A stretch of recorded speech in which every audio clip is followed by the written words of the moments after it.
Yesterday you were not able to provide any details regarding the circumstances that led to Mr. Fowle's release. Can you now share any of those circumstances, either regarding direct U.S.-North Korean contacts or indirect contacts through the Swedish protecting power? I don't have any further details to share with you, and I won't. So as you well know, Secretary Kerry commented on this in Berlin today, and there was a particular line in which he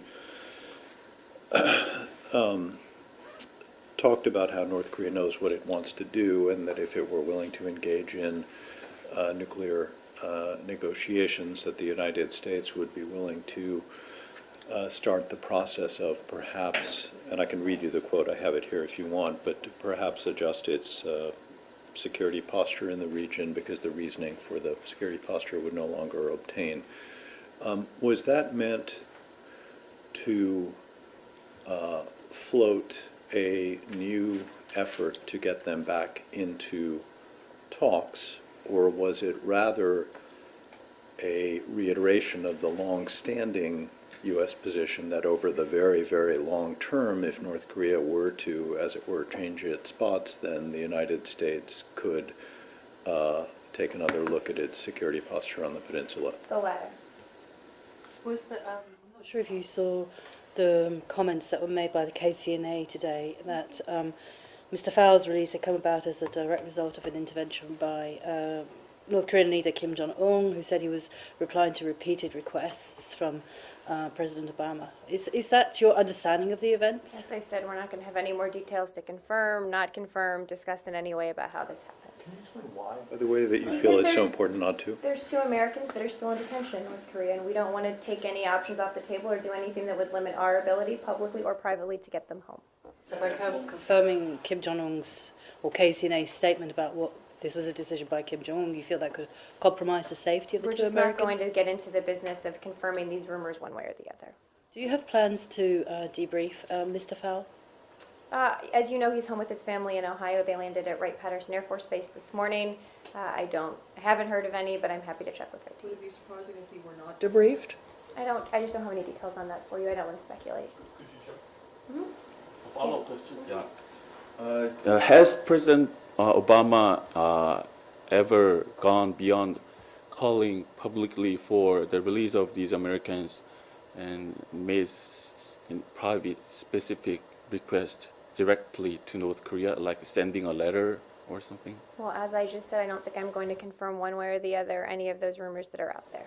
One more on Secretary Kerry's remarks. He said if North Korea denuclearizes, U.S. is prepared to begin the process of reducing the need for American force and presence in the region. Can we take this as one of the long-term benefits North Korea can take from giving up its nuclear program? Well, he was restating our long-standing policy that we are focused on denuclearization of the peninsula, and obviously, as Arshad said, over the long term, is this part of the discussion? Yes, but he was not in any way going beyond what we've said for a very long time about what has the potential to happen here. Was not indicating anything new. Marie, so I understand. Is there a diplomatic outreach underway to get the remaining Americans out?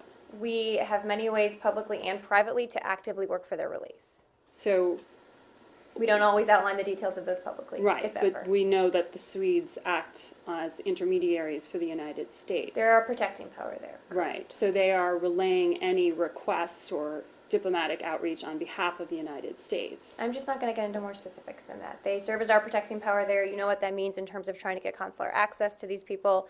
Beyond that, I'm just not going to get into the details. I understand there were several countries who were involved with the release for Mr. Fowle. Is it, without going into the details, is it fair to assume that those same countries or others Actually, is it just fair to assume that those same countries would be involved in negotiations for releasing the other two? I'm not going to confirm that anyone else was involved. I'm not going to speculate on what might be involved in the future. Fowle family.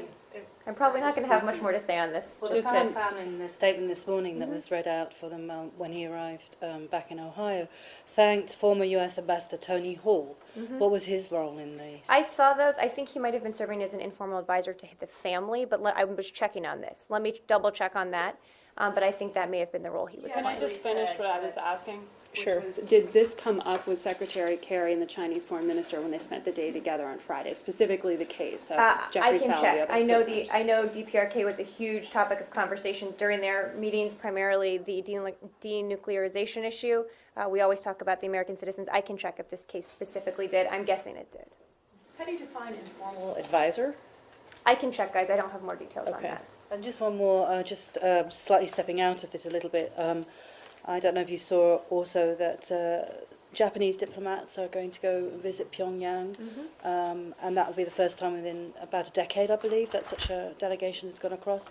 Do you have a reaction to it? Is it a good idea? What would you hope would come out of Well, such a contact? I think they're going to talk about the abductee issue and certainly support the Japanese government's efforts to resolve this issue in a manner that takes into account the interests of the abductee's family and the security interests of Japan, also its diplomatic partners in the international community.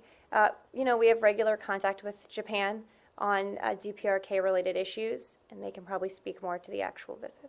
Would you ask them to intercede on your behalf also, or for the release of the other two I don't want to Americans? speculate on that. Today, former Ambassador Hall said that this signals that North Korea may want to open relations with the United States and other countries. He cited the recent trip to South Korea, for example. Joe's asking about, the others are asking about the trip to Japan.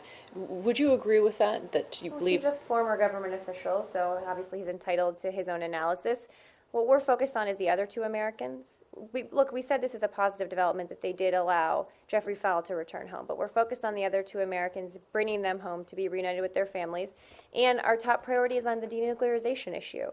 We have been very clear how important that is in our policy. As I said today, the Secretary was reiterating what we've said for a long time, that the six-party talks, as we know, have been not active since 2008. The DPRK has made a lot of promises in that regard, but they haven't lived up to them. So the ball's in their court in terms of that, and we'll see what they choose to do. But is it fair to say that the view of policy officials here at State is that there could be an opportunity to renew relations with Pyongyang? I don't want to go that far. No, what I think this is a positive development on one case. But we need to see positive developments on the other cases. We need to see any steps towards denuclearization, which we haven't seen. So I don't want to go that far. Let me put it this I way. wouldn't go that far. What is the official view of relations between the U.S. and DPRK right now? Well, as I just said, we are very focused on the issue of denuclearization, working with our six-party talks partners to see if we can get the DPRK to take a different path. They are in violation of numerous international community obligations, international obligations. They are in violation of numerous UN Security Council resolutions. They need to live up to their own obligations. We will keep working with our partners, whether it's China, others, to help get them back in line here.